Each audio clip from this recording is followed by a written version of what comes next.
Hallelujah. Yesu nashimwe. Hallelujah. Amen. Umuririmbyi avuze neza cyane ngo Mbacha nasema mzuri. Bakanwa kanjye kaza gushima. Kinywa changu kitakutukuza. Amen.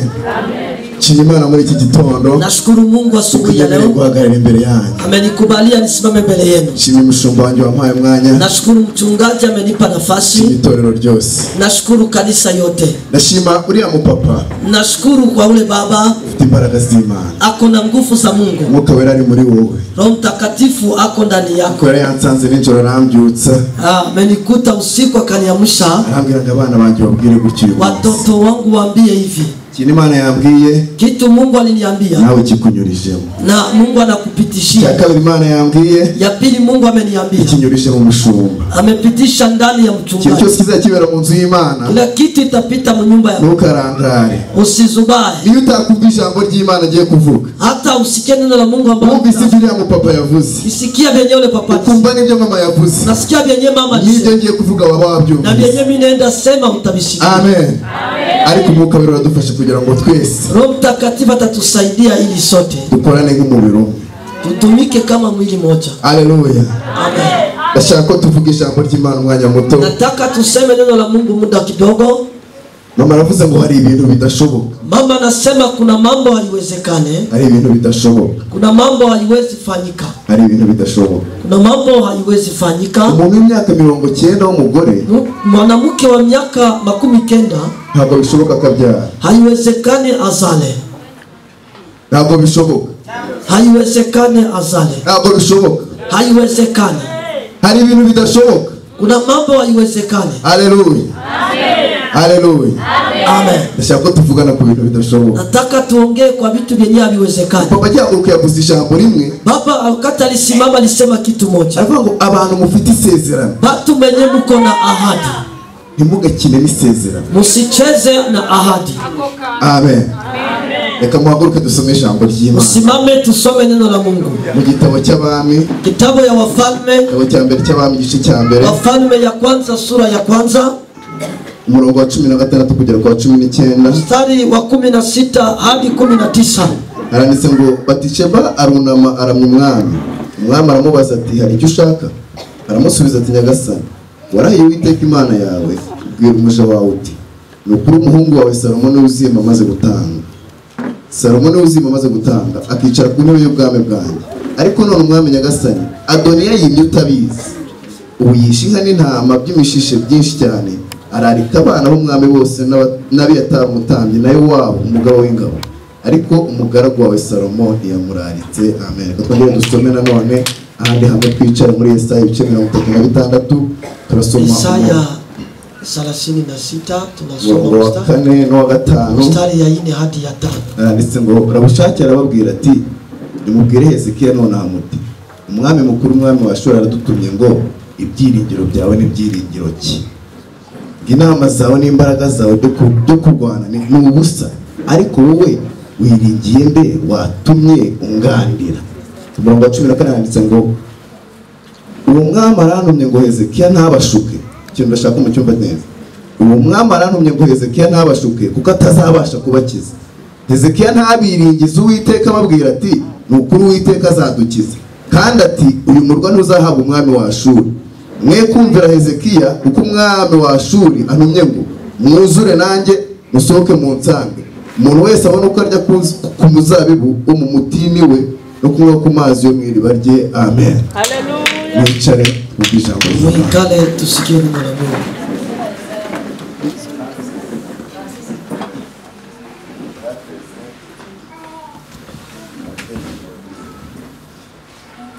Turi mu masengesho y'iminsi 40 avuga ngo kuburira amaso ku Uwiteka. Tuko kwa maombi ya siku 40 ya kusema kuinua macho yetu kwa Mungu. Use gutabarwa kwacu kwava he? Kuokolewa yetu inatoka wapi? Gutabarwa kwacu guturuka ku Uwiteka. Kuokolewa yetu inatoka kwa Bwana. Mana nduburira amaso yanjye ku musozi. Mungu nainua macho yangu kwa mlima. Ese gutabarwa kwanjye kwava he? Kuokolewa yangu inaweza toka wapi? Udaravuga ngo gutabarwa kwacu kwava ku Uwiteka. Awida nasema kuokolewa yetu inatoka Aturavuga ngo kuva gutabarwa kwacu guturuka ku Uwiteka. Jinsi kuokolewa yetu inatoka kwa Mungu. Birakwiye ko dusenga Imana twebwira ngo niwe byiringiro byacu. Sababisha kuomba Mungu ndiye tumaini yetu. Amen. Amen.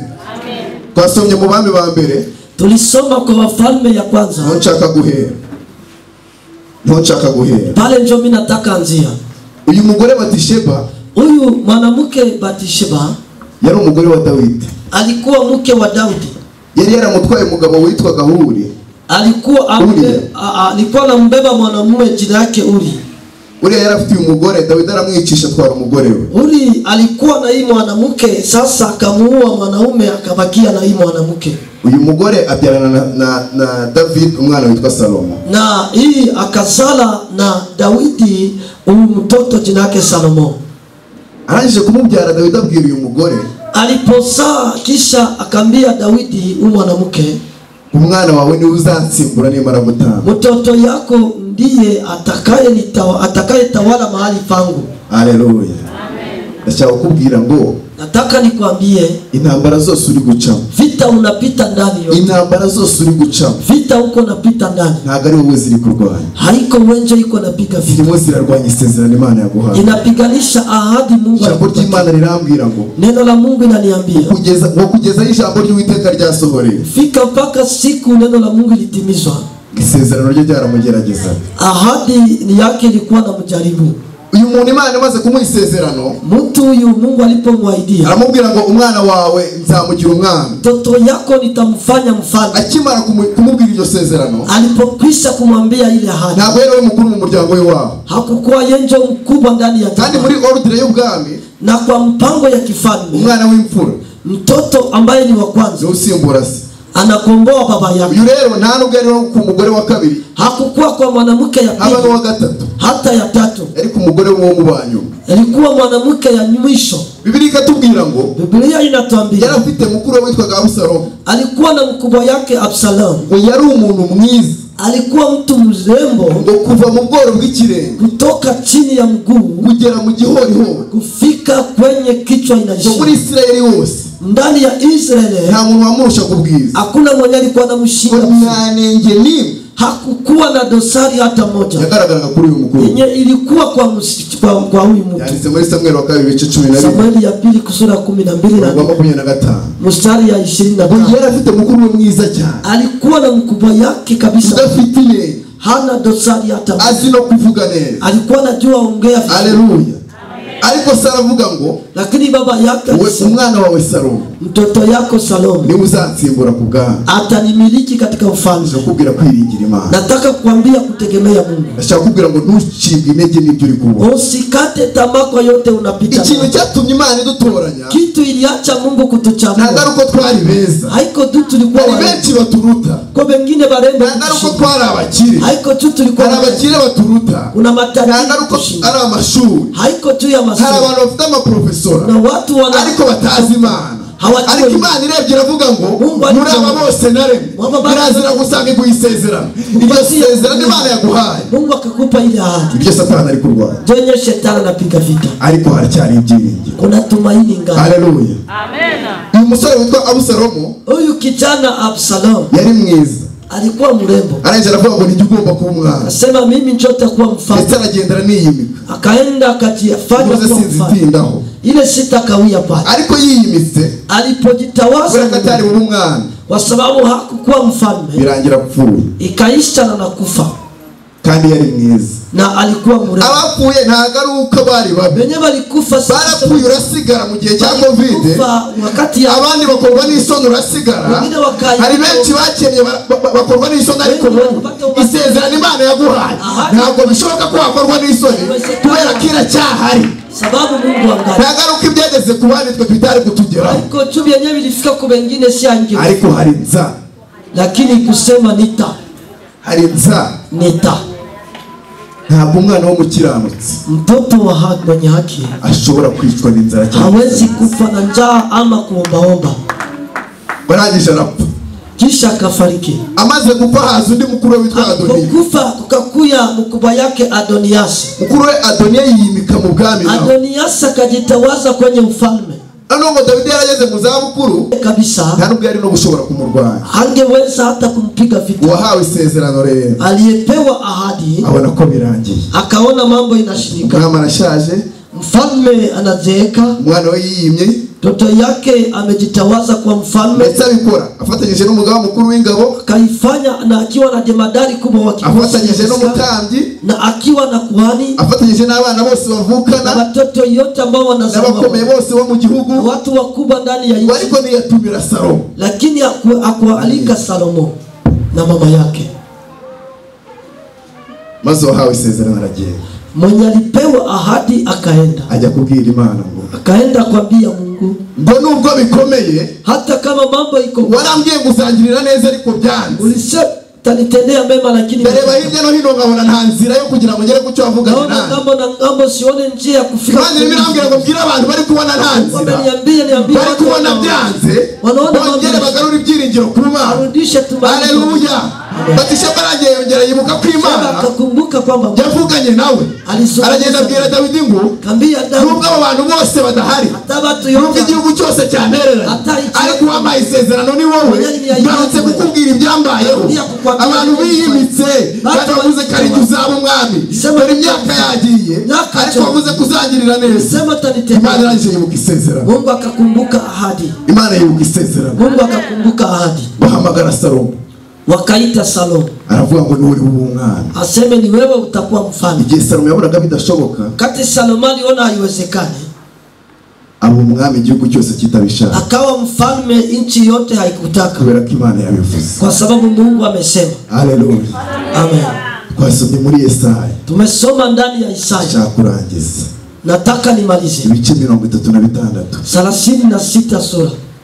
Haratubwira intumwa yitwaga Rabushake, Na mjumbe Abishake yari intumwa y'umwami witwaga Senakeribu. alikuwa mjumbe wa mtawala Senakeribu, Uyu yari umwami wa Ashuri. alikuwa mfalme wa Ashuri. Batera mu Buyuda imidugudu yose arayitsinda, Walishambulia Yuda na kata zote wakachukua, ngo hasigara Yerusalemu honyine. ukabaki tu Yerusalemu.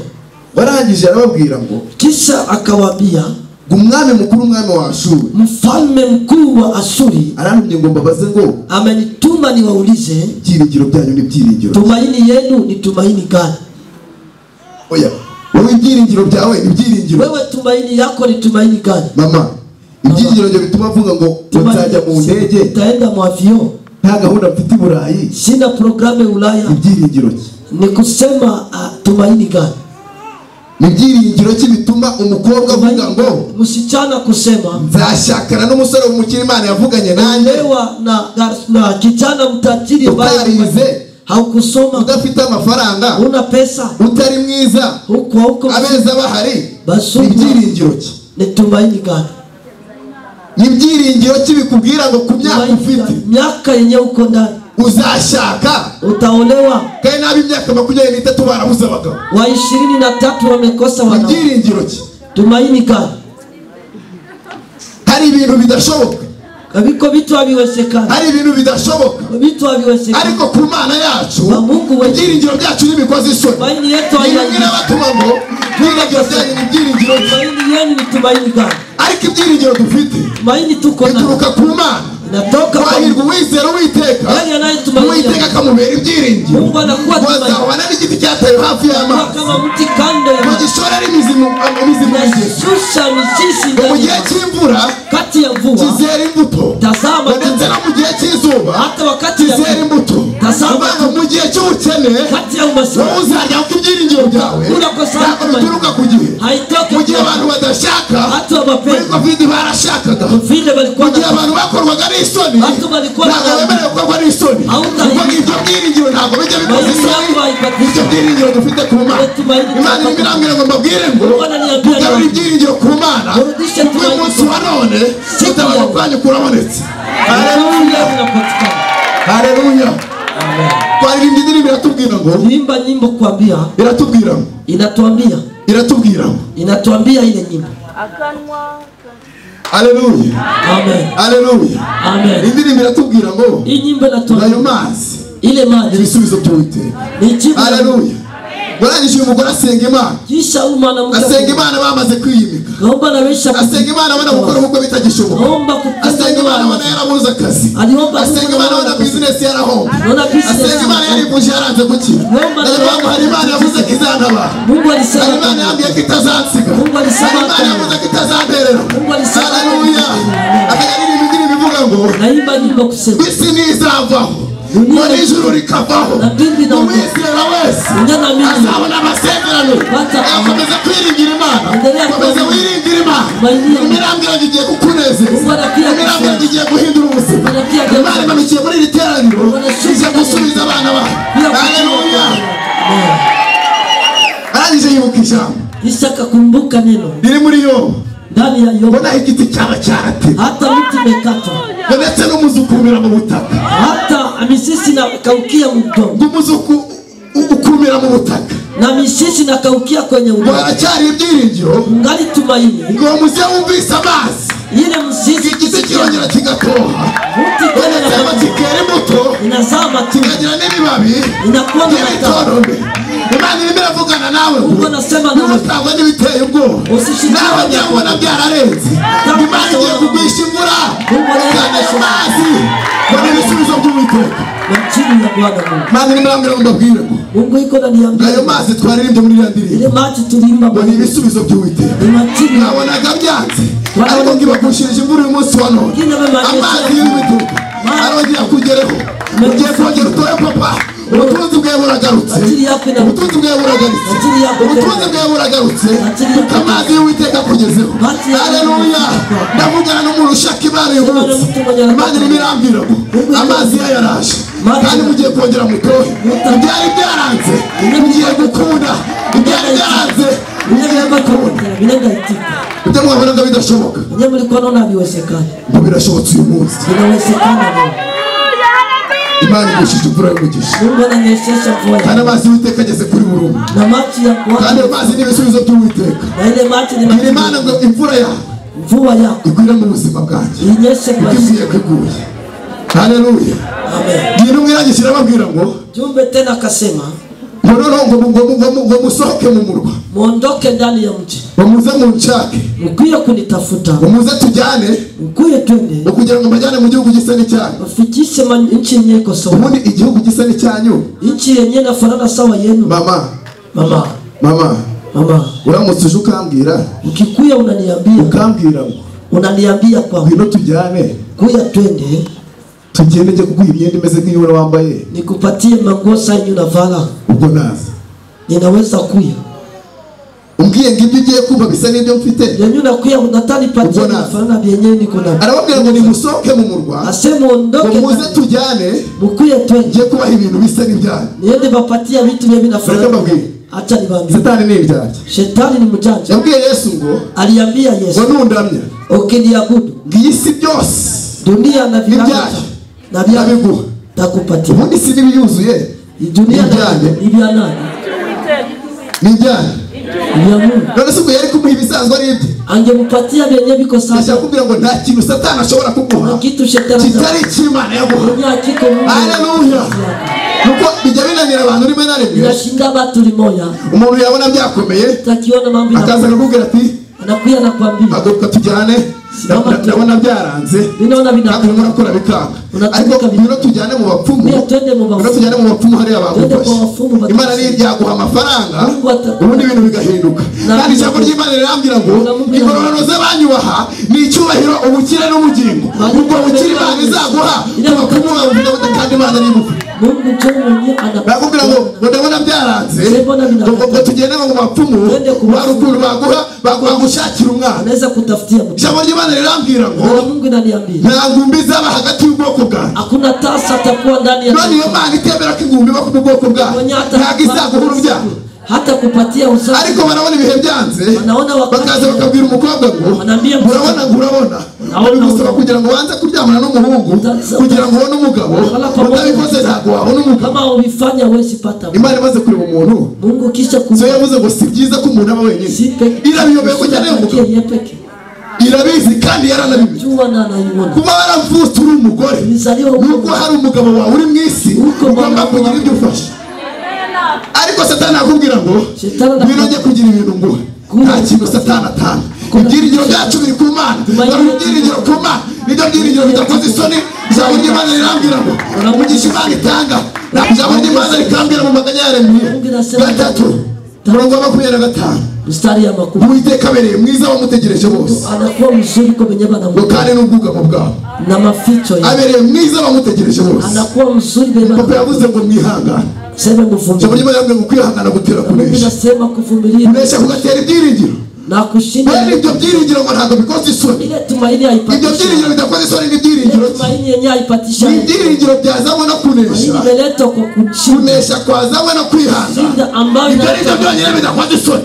Ariko kugira utihanganye muneshe ibindi byose wiringiye byagukoze isoni. Ndakubwira ihanganire mu Mana. Ariko igihe wihanganye kirageze maze muri cyumusozi burokeraje Imana igushishikira uyu munsi.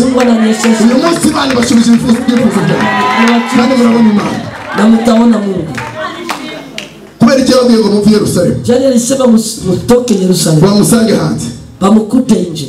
Yari yamaze gufata imidugudu yose y'Ubuyuda ya Isirayeli. Alikuwa ameshika midugudu yote ya Yuda. Aba bantu bose y'Ubuyuda abatu yote bayuda ni abantu bari baravuganye n'Imana. Batu baliongeaka na Mungu.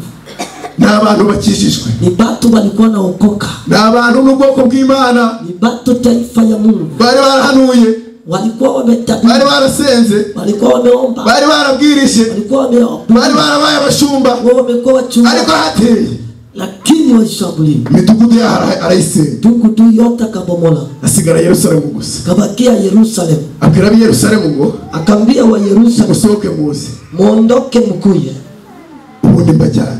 Nibapeleke. Kubera iki yababwiye? Jua nina niwaambia. Musohoke tujyane. Muondoke mwende pate. Jambo rya nyuma nsoza. Neno la mwisho liko na maliza. Muri Isaya 36. Isaya 66. Murongo wa 13. Mstari ya 13. Handitse ngo nk'uko nyina w'umwana ahumuriza umwana we niko nzabahumuriza. Muzahumuririzwa i Yerusalemu. Haleluya. Amen. Yari yarababwiye ngo muzahumuririzwa i Yerusalemu. Anabia kwamba mtafarijiwa Yerusalemu. Kugira ngo rero guhumurizwa n'Imana kuve ku bantu bayo. Kusema kufarijiwa na Mungu kuwe ku watu. Yari ngombwa babanze babwire bave Yerusalemu. Mtoke Yerusalemu. Kugira ngo abone uko abafata. Juu awashike. Reka mbabwire iki Imana iri kuvugana nawe. Acha nibambie kenye Imana iri biravuga kugira ngo mukozwe isoni. Kugira ngo ibyo mushaka ku Mana ngo bibure. Yerusalemu ni amasezerano. Yerusalemu ni amasezerano. Kugira ngo Satani agufate biramusaba kugira ngo ubwo abanze uve mu masezerano. Mu gihe ukiringiye Imana, mu gihe ukiringiye isezerano ry'Imana ryavuganye nawe, uzahumurizwa nayo we ntabwo uzakorwa n'isoni. Kereka igihe uzaba mu isezerano, ijambo ry'Imana rirambwira ngo kereka abo mu masezerano nta mpamvu nibo bazakozwa n'isoni. Joba taibika. Gumi Yerusalemu. Bakia Yerusalemu. Mu isezerano Imana yaguhaye. Bakia muahadi. Tuhonyine dufite ibyiringiro. Joko nye tuko na. Kandi tufite ibyiringiro bitabasha gukosa. Tumaini nyanya ibisha. Imana yacu niyo kwizerwa. Mungu wetu ni buryo Imana riravuga ngo neno la Mungu ibahamagara niyo kwizerwa. Wakubaita kuko ibyo yababwiye. Nahandi gutabarwa kwacu kwava. Guturuka ku Uwiteka. Ariko radusaba ngo twomatane na Yesu. Tugume muri Yesu. Tugume Yerusalemu. Tugume mu masezerano. irinde abantu bari mu masezerano izaturinda ntukangwe n'ibiteye ubwoba na bimwe Imana irimo irambwira ngo mbabwire ngo ibagushirije imvura y'umugisha uyu munsi wabona ibagushirije imvura y'umugisha umwe wese avuga ngo mbonye gukora kw'Imana Uwiteka Imana arabagirira neza reka ne kubatindira Uwiteka Imana abahe umugisha ndetse umubyeyi wacu asengera iteraniro mu izina rya Yesu.